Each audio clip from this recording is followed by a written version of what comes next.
nun trao in bi dong thin ma ila lal pan he na trong trai bi don le mang anna kan ma mo zong zong lal pan asia kan eng kim se tu lal pa ka du song ka dil chi ma se nangin ka ma mo chau min pe sum le pai ka dil chin che a shi sel na min pe chi ka lal rem ruat na hi ka tan apa hu e i ro rel na mak tak chu kho vel mi te nan she thiam lo ka tan a thaber i lo rem ruat thi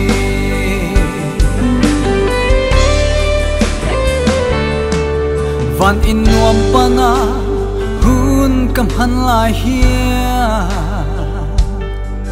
tap chung in karon dil thin che a chan reng kam hu si lo lungai karum le thi ka khongai nahi ita na to ke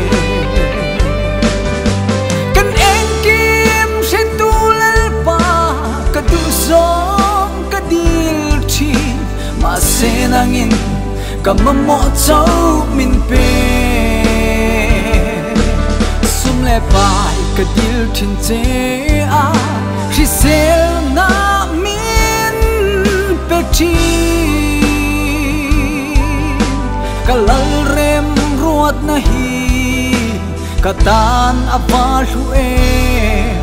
i ro rel na mak tak chu kho vel mi te nan she thiam lo ka tan a thaber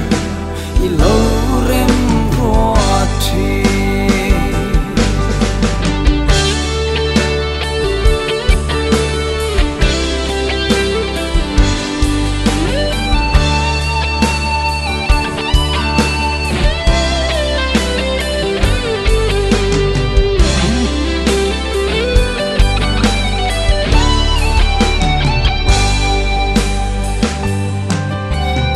chuan Krista zara ka she thiam ta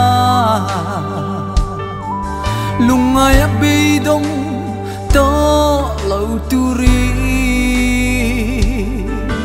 hangai na lal Krista chuan purit pur zong zong te u chatuan in kan he na chol to ro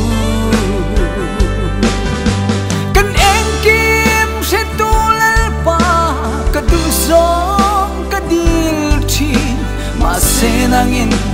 ka ma mo chau min pe sum le pai ka dil thin che a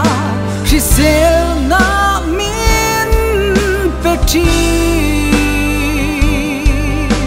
ka lal rem ruat na hi